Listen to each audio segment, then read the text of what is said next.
आज की कथा में आपका स्वागत है। शिव का नाम लेकर कथा सुनना प्रारंभ करें, आपके सारे कष्ट दूर होंगे। इस चैनल को सब्सक्राइब करें और वीडियो को ज्यादा से ज्यादा शेयर करें। यही आपकी गुरुदक्षिणा है। पार्वती जी नारायण को उठाकर लेकर आ गई। शिवजी से आकर कहा, मुझे एक बच्चा मिला है, माँ इसको छोड़कर चली गई है, ये बच्चा रो रहा है, इसलिए मैं इसको लेकर यहाँ आ गई हूँ, मैं इसको रखना चाहती हूँ। भगवान शंकर ने जो नारायण का दर्शन करा, दर्शन करते से ही भगवान शंकर ने मन में सोच लिया कि ये पार्वती तू जिसको उठाकर लाई है ना कहीं तेरे मन को चोट पहुंच सकती है। पार्वती जी बोली, ऐसा हो नहीं सकता। पार्वती, किसी की भी औलाद को, किसी की संतान को गोदी में नहीं लेना चाहिए। अगर संतान गोदी में आ जाती है तो उसको अपनी पूरी प्रॉपर्टी देना पड़ जाती है।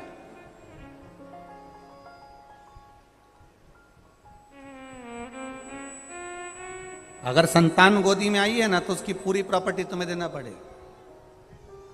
कभी कभी होता है, तुमने अगर पड़ोसन से पूछ लिया, पुष्कर चल रही है क्या कथा सुनने के लिए, सीहोर वाला महाराज आया है, और पड़ोसन ने कह दिया हाँ चल रही हूं, बस समझ लो अब पड़ोसन को ले जाना, लाना, अपने साथ आगे बिठाना, तुम मालपुआ खाओ तो उसको भी खवाना, तुम अगर ऑटो में बैठ के जा रही हो तो उसको भी ऑटो में ले जाना। मतलब अब तुम पुष्कर कथा में नहीं आई हो, तुम उस पड़ोसन को गोदी लेकर आ गई हो। अब जो करना है तुमको ही करना, अब वो नहीं करने वाली हो।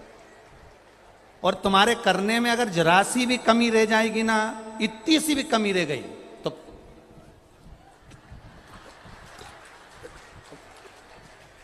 अब तुम बैठी यहां, वो बैठी वहां, और वहीं से तुमने उसको जो देखा,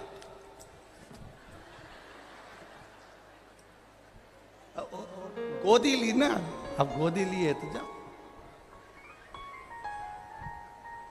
अब गोदी लिया है तो अब भगवान कह रहे हैं कि किसी की संतान को गोदी नहीं लेना। नहीं नहीं नहीं, नहीं। मैंने तो गोदी ले लिया। शाम का समय हुआ, भगवान नारायण जो बच्चे के रूप में हैं, शंकर भगवान और पार्वती मैया उसको कक्ष में छोड़कर कुंडी लगाकर बद्रिकाश्रम में चल वापिस आए। और जब वापिस आकर देखा तो कुंडी खुली नहीं, अंदर से दरवाजा बंद था। तब पार्वती मैया क्रोध कर कर श्राप देती, उससे पहले नारायण सामने निकल कर आ गए और उन्होंने कहा, ये बद्री का आश्रम हमको अच्छा लग रहा है, आप ये बद्री का आश्रम हमको दे दो। भगवान ने कहा ठीक है। बद्री का आश्रम नारायण को दे दिया। केदारनाथ जी में भगवान शंकर, केदारनाथ जी में भगवान शिव खुद जाकर निवास करने लगे। अब जरा विचार करिएगा, भगवान नारायण को माता पार्वती जी ने और शंकर जी ने अपनी गोदी में खिलाया है, तो नारायण क्या शिव जी के पुत्र नहीं कहलाएंगे? ये तो एक कथा है। भगवान विष्णु की अगर शादी करी तो भगवान शंकर जी ने करी।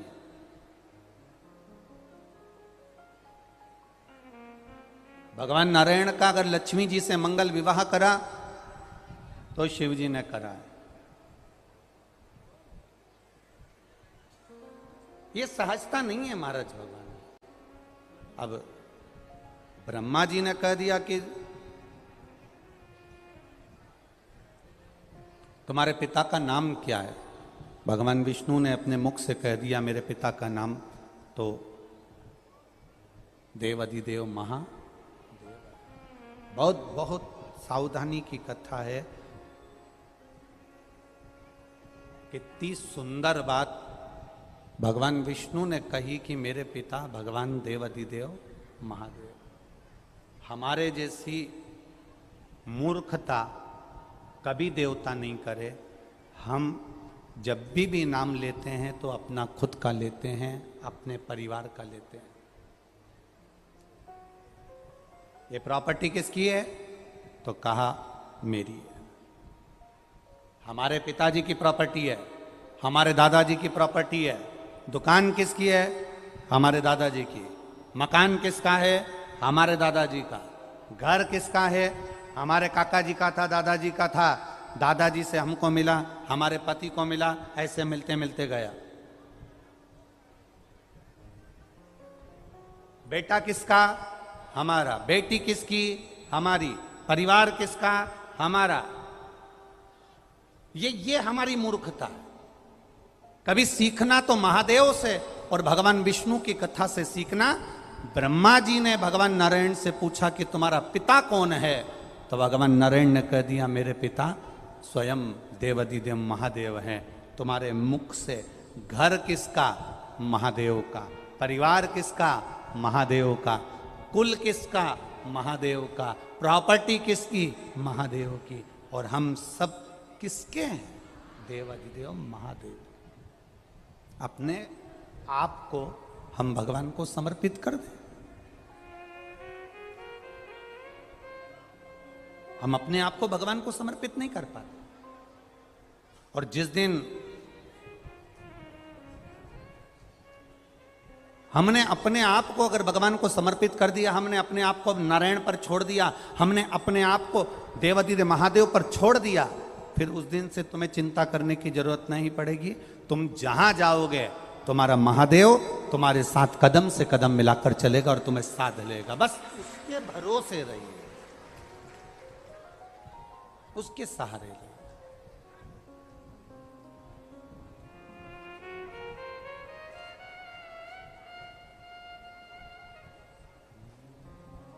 खाली न जाता कोई दर से तुम्हारे, खाली न जाता कोई दर से तुम्हारे।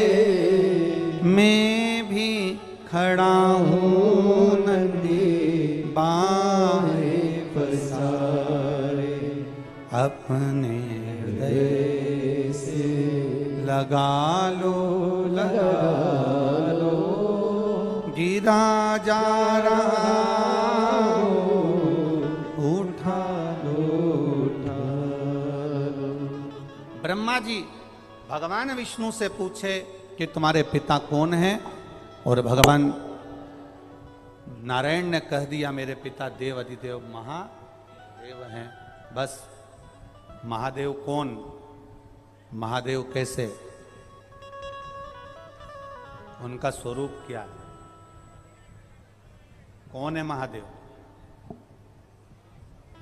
अगर आपसे कोई पूछे कि शंकर जी है कौन, शिव जी का स्वरूप क्या है, शंकर दिखते कैसे हैं, शंकर का स्वरूप कैसा होता है, तो आप भी कह देना शंकर का स्वरूप कैसा है।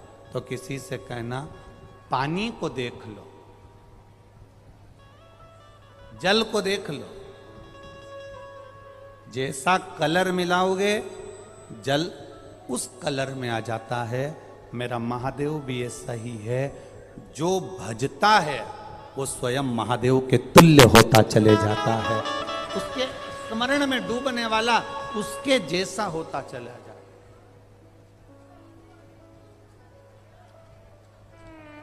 आप जितना जितना भजन, कोई कह रहा था गुरुजी पुष्कर राज्य में कथा चल रही है, आप तो 5 तारीख से कथा करने वाले थे, 4 तारीख को पूरे पंडाल, 4 तारीख को शाम को ही पूरे पंडाल भर चुके थे। कथा तो 5 तारीख से।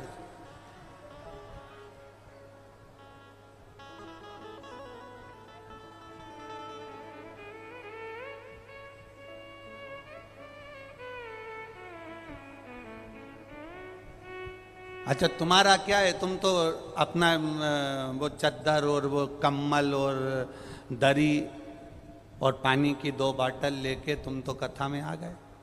अब टेंशन किसको? खंडेलवाल जी। टेंशन किसको, इनको। अब कोई के खंडेलवाल जी तुमको टेंशन है क्या, तो खंडेलवाल जी के हम काय को टेंशन करे, कथा किसके यहाँ हो रही है, जम के बोलो। अजमेर में तो कथा नहीं हो रही ना, ये अजमेर के रहने वाले, कथा कहाँ हो रही है, पुष्कर में। तो पुष्कर किसका, ब्रह्मा जी का, तो जजमान भी कौन, ब्रह्मा जी। अब व्यवस्था कौन करे, ब्रह्मा जी। अपने को क्या करना,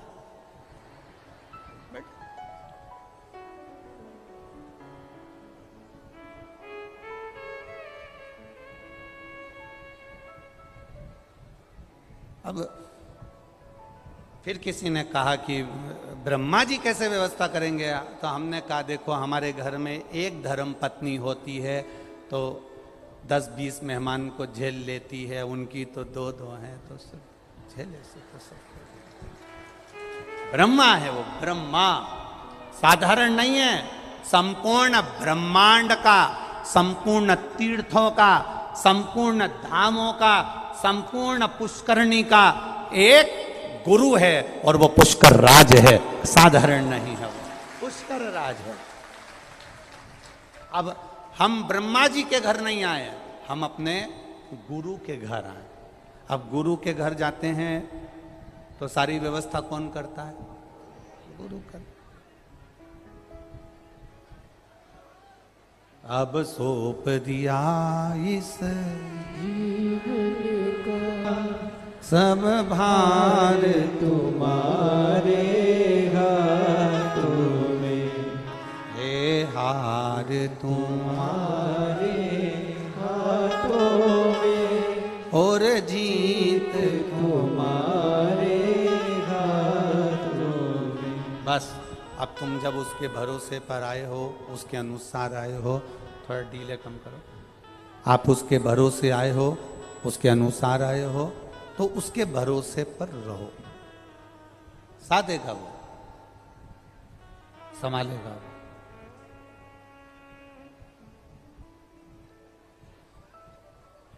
ब्रह्मा जी ने कहा आपके पिता कैसे दिखते हैं, भगवान नारायण ने कहा कि जल को देख लो, क्योंकि नारायण की जो उत्पत्ति है वो जल से है। जल में जो अयन करे वो नारायण। तो कहा जल को देख लो, वही शिव है, जल शिव है। हाँ, सब में रमा होता है, सब में।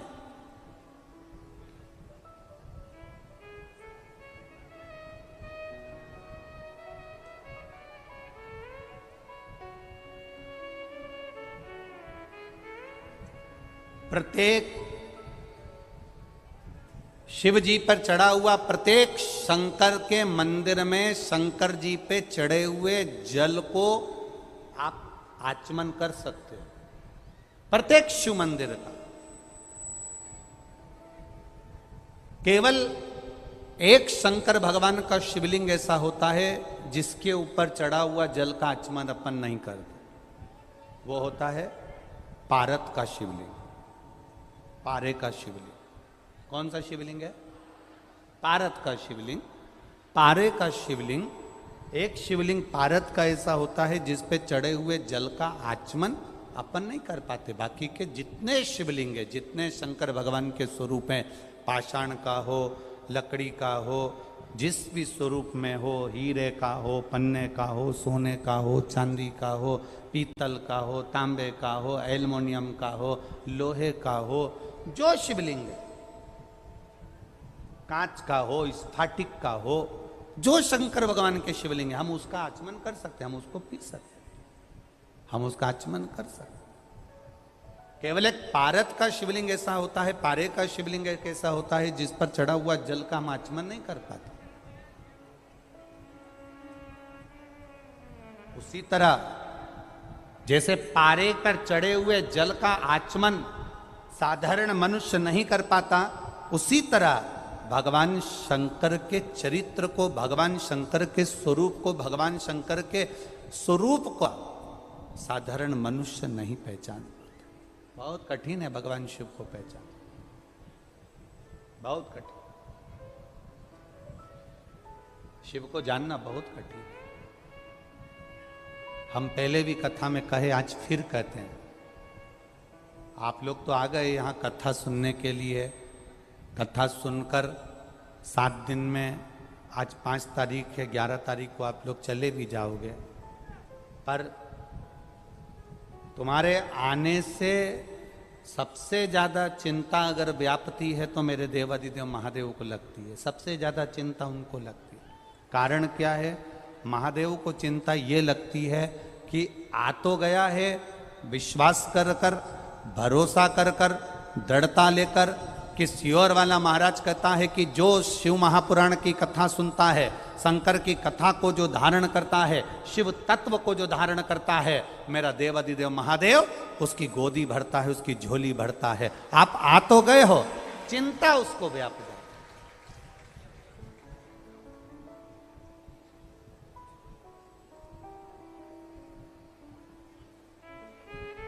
ये पुष्कर का मेला ग्राउंड, पुष्कर का ये मेला ग्राउंड है, ये कितना बड़ा है।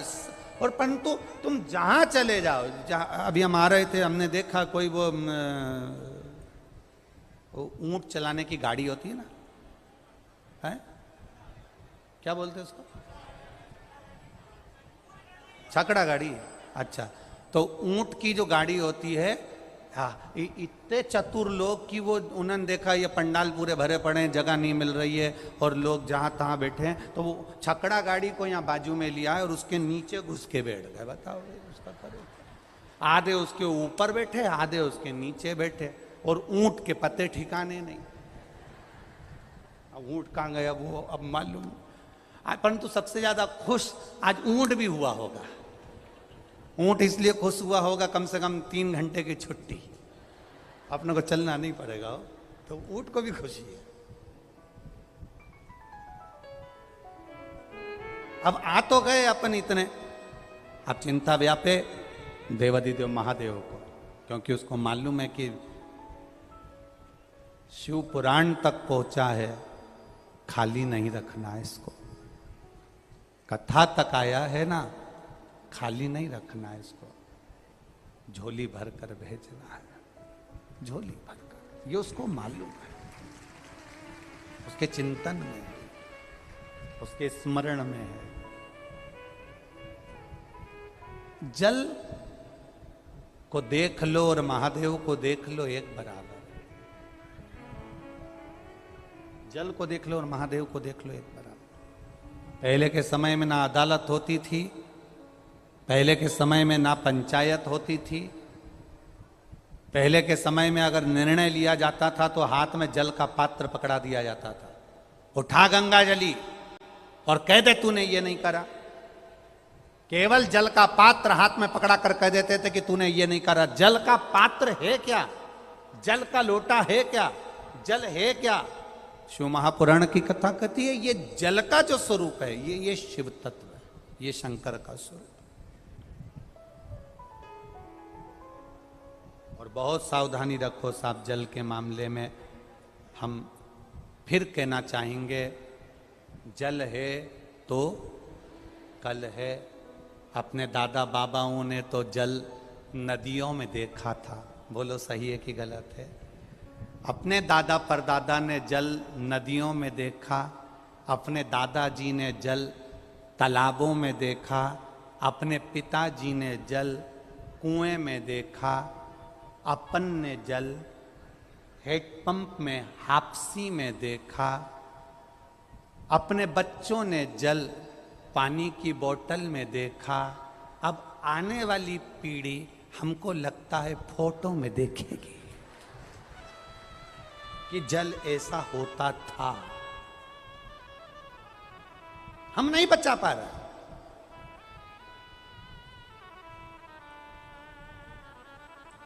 हम उस जल को नहीं बचा पा रहे। एक आपके राजस्थान का एक न्यूज़पेपर है, पत्रिका अखबार, उसने एक नियम ले रखा है, हर साल वृक्षारोपण करवाते हैं और आप लोगों को भी प्रेरणा देते हैं वो न्यूज़पेपर वाले, वो पत्रिका वाले, कि आप भी वृक्षारोपण करें। क्यों? उनका क्या फायदा है? उनको कुछ लाभ मिल रहा है क्या तुम्हारे वृक्ष लगाने से? उनका कोई फायदा हो रहा है क्या उन वृक्ष लगाने से? वृक्ष लगाने से उस न्यूज़पेपर वालों का कोई फायदा नहीं है। फायदा केवल इतना है कि हमारे आने वाली पीढ़ी पानी को फोटो में ना देखे। हमारे आने वाली पीढ़ी अगर वृक्ष लगाएंगे तो जल बचेगा, और जल बचेगा तो आने वाली पीढ़ी भी पानी का सदुपयोग कर सकेगी। ये हमारे ऊपर है। हम आने वाली पीढ़ी को क्या देकर जा रहे हैं? हम आने वाले समय को क्या देकर जा रहे हैं? ब्रह्मा जी ने यह विचार करा, ब्रह्मदेव के मन में यह भाव आया, ब्रह्मा जी के मन में यह विचार उत्पन्न हुआ कि आपके पिता शिव कैसे हैं, मैं जानना चाहता हूं। तो इतने में एक पर्वत को ब्रह्मा और नारायण ने घुमाना प्रारंभ करा। घुमाते घुमाते घुमाते घुमाते एक शिवलिंग की आकृति बन गई। एक खंबे में अग्नि का लिंग प्रकट हो गया, शिवलिंग प्रकट हो गया।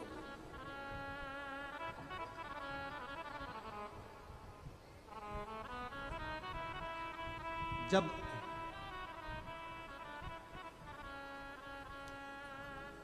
सारी दुनिया की ठोकर खा लो, सारी दुनिया के हाथ जोड़ लो, सारी दुनिया से निवेदन कर लो, और उसके बाद भी तुम्हारी दुख की घड़ी समाप्त नहीं हो, तब प्रयास करना। तुम्हारे घर में कोई गमला हो, कोई पौधा लगा हो, जो भी पौधा लगा, हम ये नहीं कहेंगे कि वो गुलाब का है, कि गेंदा का है, कि शमी का है, कि बेलपत्री का है। जो पौधा तुम्हारे घर में लगा, जो पौधा, एक प्रयास करना।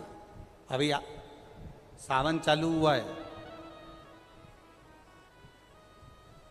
अगर तुम्हें लगता है कि मेरी दुख का समय समाप्त नहीं हो रहा, मेरी दुख की घड़ी समाप्त नहीं हो रही, तो घर में रहने वाले जितने लोग आस्था चैनल पर कथा सुन रहे हैं, जितने फेसबुक यूट्यूब पर कथा सुन रहे हैं, और जितने पुष्कर राज की इस पावन धरा पर बैठकर कथा सुन रहे हैं, उनसे निवेदन करेंगे, श्रावण 2 सावन अब की बार हैं, एक अधिक मास का भी पड़ेगा और एक श्रावण ये पड़ेगा। ये जब 2 श्रावण पड़ते हैं तो इसमें हरि और हर का मिलन होता है, हरि और हर का मिलन। क्योंकि अधिक मास जो है वो भगवान पुरुषोत्तम का है, भगवान विष्णु का, और सावन के मध्य में अगर पड़ रहा है तो देवाधिदेव महादेव के साथ भगवान हरि का मिलन हुआ है, इसलिए इसको हरिहर श्रावण कहते हैं। ये 2 महीने के श्रावण में अगर मान लो एक दिन आपका निकल भी गया, 2 दिन आपके छूट भी गए, कोई दिक्कत की बात नहीं है। जो पेड़ तुम्हारे यहां लगा हो, जो पौधा तुम्हारे यहां लगा हो, जो वृक्ष तुम्हारे यहां लगा हो, जो क्यारा तुम्हारे यहां हो, कुंडी तुम्हारे यहां हो, उसी की मिट्टी को, उसी के पेड़ के नीचे, उसी पौधे के नीचे, उस मिट्टी को थोड़ा सा हाथ से उसको उठाकर एक लिंग की आकृति बना लें। उसमें जलाधारी बनाने की जरूरत नहीं, केवल लिंग की आकृति बनाकर उसी की पूजन वहीं कर कर, पानी चढ़ाकर 15 से 20 मिनट बाद अपना काम करने के बाद उसी को उसी मिट्टी में विसर्जन कर दें, अपनी कामना कर कर। देवाधिदेव महादेव 2 महीने के बाद क्या देगा ये वही जान सकता है। वो क्या प्रदान करेगा ये उसके ऊपर। देख लिया हमने, बहुत बहुत प्रयास कर कर देख लिया, सारी दुनिया का हमने प्रयोग कर कर देख लिया। इनसे भी पूछा, उन्होंने कहा वाशरूम इधर बना दो, वास्तु शास्त्री ने कहा ये बना दो, ज्योतिषाचार्य ने कहा ये बना दो, उन्होंने कहा ये बना दो, उन्होंने कहा वो बना दो। हमने दुनिया का काम कर कर देख लिया, हाथों की अंगूठियां बदल कर देख ली, नग आभूषण बदल कर देख लिए, सोने की दिशा बदल कर देख ली, सीढ़ियों की दिशा बदल कर देख ली। अब जब सारी दिशा बदल कर देख ली, सारा काम कर कर देख लिया, उसके बाद भी अगर हमारी ग्रह दशा नहीं सुधरे, हमने सबके दरवाजे जाकर देख लिया, देवी देवता उनके भी धोख धोख के देख लिया, पर जब भी अगर हमारी दशा ना सुधरे तो फिर कहीं मत जाना, महादेव के चरणों में जाकर बस उसकी आराधना में लग जाना, फिर वो संभाल लेगा। उसके ऊपर अरे देख लिया संसार हमने, देख लिया सब मतलब के यार हमने देख लिया। अभी गुरु पूर्णिमा की कथा में हमने एक बात कही थी, घर में शादी होती है, घर में विवाह होता है, घर में फंक्शन होता है, घर में जन्मदिन मनाया जाता है, घर में शादी की सालगिरह मनाई जाती है, घर में मकान का मुहूर्त करा जाता है, घर में किटी पार्टी करी जाती है, घर में जब शुभ अच्छे कार्य होते हैं, शादी होती है, तो जितने रिश्तेदार होते हैं वो आगे बढ़ बढ़ कर काम करते हैं। बोलो करते कि नहीं करते? शादी में दूल्हा घोड़े पर घोड़ी पर चढ़कर जाता है, सारे रिश्तेदार आगे आगे नाचते हैं।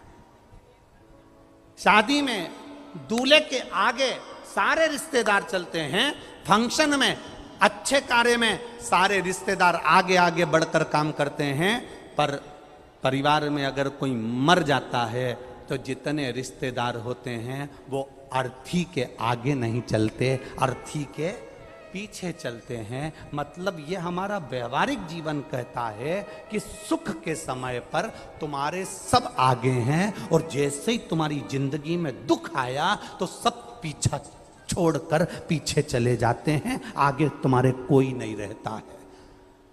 दुख की घड़ी में सब पीछे, सुख की घड़ी में सब आगे।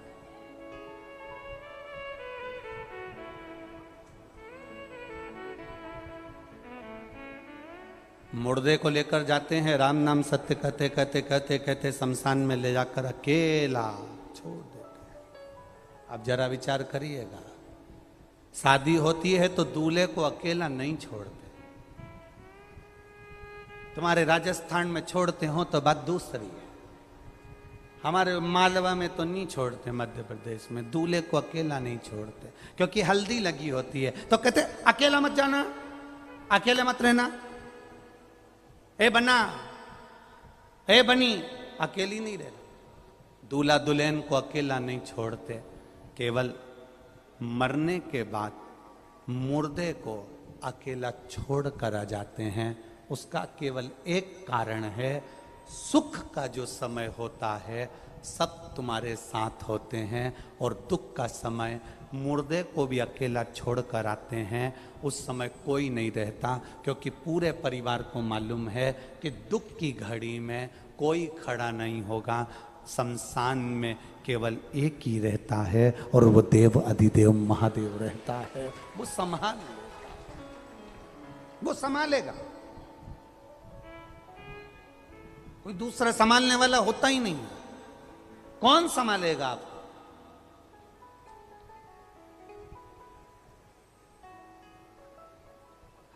जितने लोग कुबेरेश्वर धाम पर आते हैं, हम उनसे कहते हैं कभी भी यहां पर आकर ये मत कहना कि मेरी गाड़ी, मेरा बंगला, मेरी जमीन, मेरी जायदाद। यहां तो झोली भी अगर खाली लाओ, 25 साल 30 साल 40 साल भी अगर शादी को हो गए और औलाद नहीं हुई है, तो उसके दरवाजे पर जाकर कहना, कथा सुनते सुनते उसके 7 दिन की कथा में कंकर शंकर का स्पर्श रोज कर कर अपने गर्भ को लगाते हुए कहना, तेरी कथा सुन रही हूं, मैंने सुना है तू सबकी गोदी भर देता है, मेरी शादी को 30 साल हो गए, झोली तो तू ही भरेगा, मुझे विश्वास है खाली नहीं लौटाएगा। और वो देकर ही भेजता है, देकर ही भेजता है, खाली नहीं भेजता।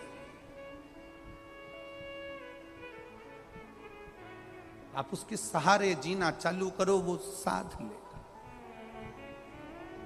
हम अभी तक अपने भ्रम में जी रहे हैं कि ये मेरा है, मेरे रिश्तेदार, मेरे नातेदार, मेरे कुटुंब, मेरा कबीला, मेरे अपने मुझे संभाल लेंगे। सब व्यर्थ की बात है, कोई किसी को नहीं संभालता। जब ब्रह्मा जी, ब्रह्मदेव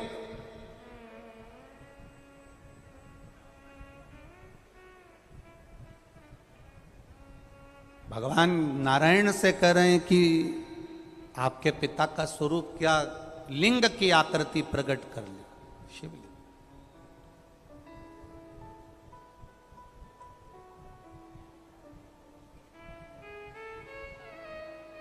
ये तुम्हारे पिता हैं? हाँ, भगवान कह रहे हैं मेरे पिता हैं ये। तुम्हारे पिता? हाँ। इनके चरण कहां हैं, शीश कहां है? तुम्हारे पिता का चरण और शीश है कहां? देखना चाहिए। ब्रह्मा जी भगवान शंकर का शीश ढूंढने के लिए गए और भगवान विष्णु जाना नहीं चाहते थे, पर ब्रह्मा जी के कहने पर भगवान नारायण शंकर भगवान का चरण ढूंढने के लिए गए। वापिस जब लौट कर भगवान विष्णु को चरण नहीं मिले, आ गए, तब भगवान ब्रह्मा जी लौट कर आए तो केतकी का फूल और गौ माता को साथ लेकर आए। भगवान विष्णु से पूछा, क्या तुमको शिवजी का चरण मिला? नहीं। सत्य कह दिया, नाम सत्य नारायण पड़ गया। नाम पड़ गया सत्य नारायण।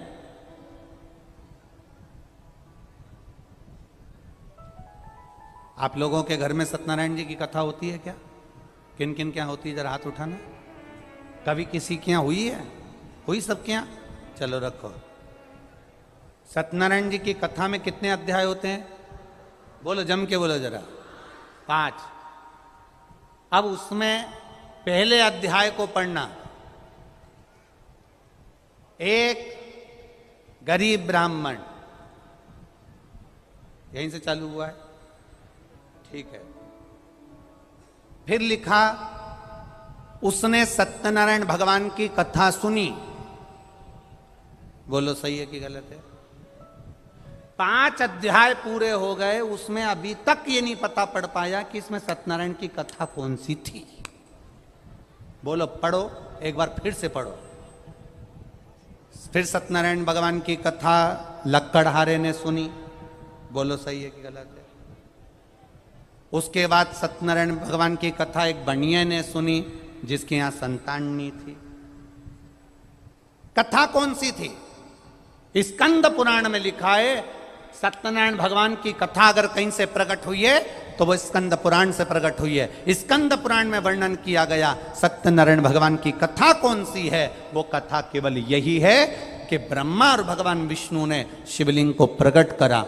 ब्रह्मा जी शीश देखने के लिए गए, भगवान नारायण चरण ढूंढने के लिए गए।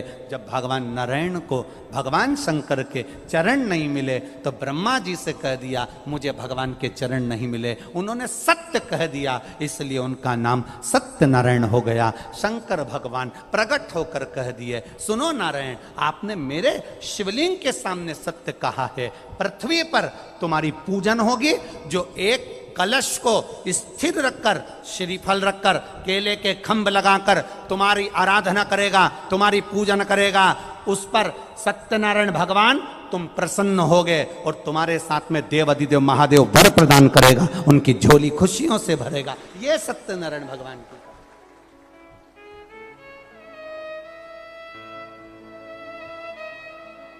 सत्य को पहचाना भगवान नारायण ने।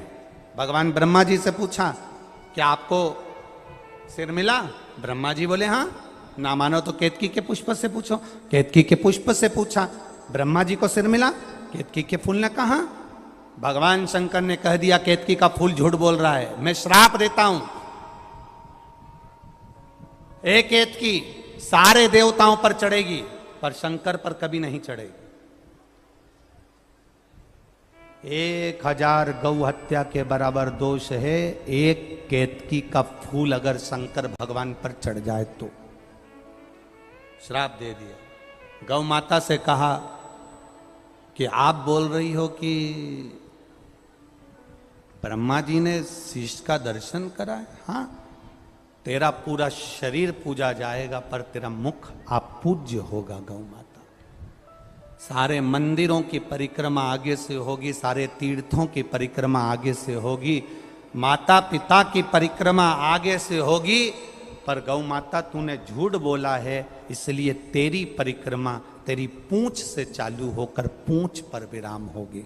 कन्यादान आगे से, वस्त्रदान आगे से, मुद्रादान आगे से, स्वर्णदान आगे से, अन्नदान आगे से।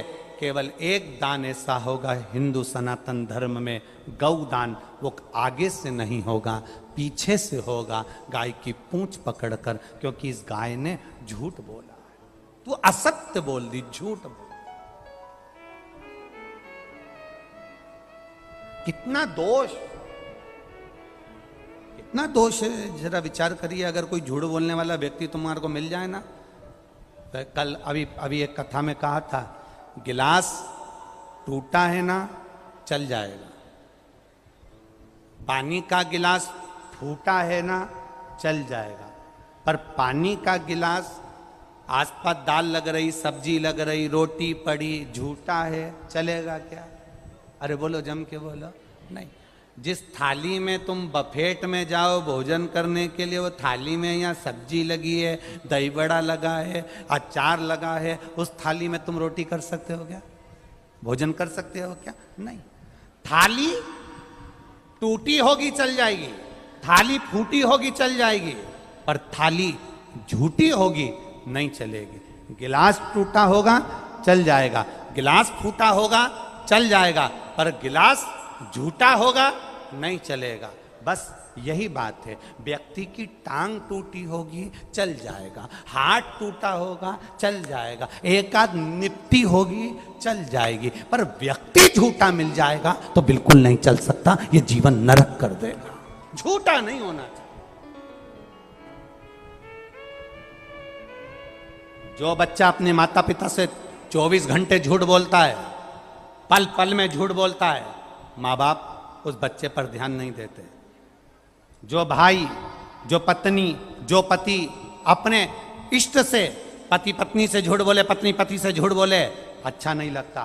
केवल एक झूठ माता सती ने महादेव से कह दिया था।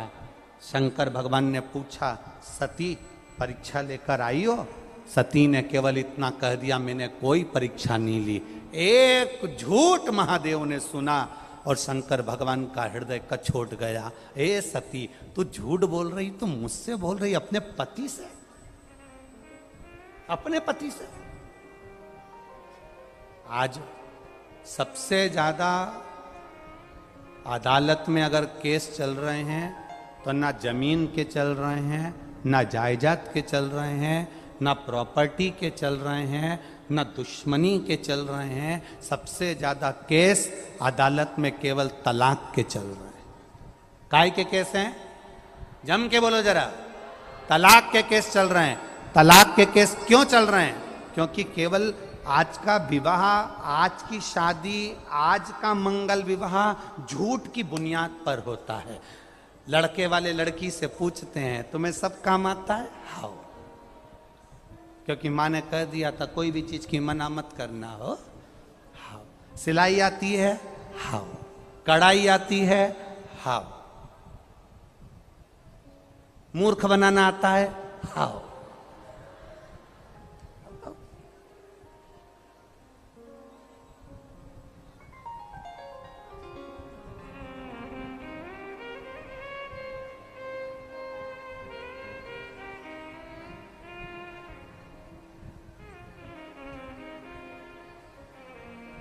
झूठ पर विवाह पक्के हो रहे हैं, झूठ पर बुनियाद रखी जा रही है। पर शिव महापुराण की कथा कहती झूठ से परे होइए।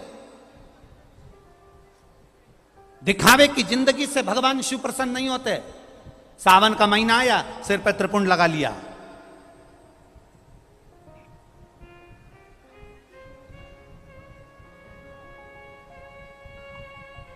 भादों का महीना आया, भगवान कृष्ण की जन्माष्टमी मना ली।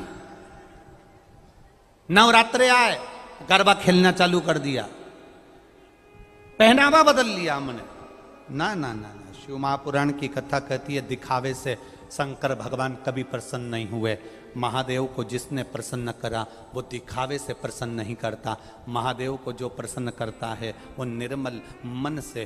भोले को प्रसन्न करने का सबसे सुंदर तरीका है आप स्वयं भोले बन जाइए। तो कई लोग कहते हैं गुरुजी अगर हम भोले बनकर रहेंगे तो दुनिया बहुत समझदार हो गई, हमको मूर्ख बनाकर चली जाती है। हमारा निवेदन है हम दुनिया के सामने भोले बनने का नहीं कर रहे हैं, हम शंकर का भोला भक्त बनने की बात कर रहे हैं। भोला भक्त का मतलब ये नहीं होता कि किसी को मूर्ख बना देना। भोला भक्त का मतलब होता है अपने शरीर के द्वारा, अपने द्वारा, अपनी वाणी के द्वारा, अपने चरित्र के द्वारा अपन किसी को दुख ना दें। बस यही भोला भगत की एक परिभाषा है। हमने अगर किसी को अपशब्द कह दिया, ताने दे दिए, गाली दे दी, आड़ा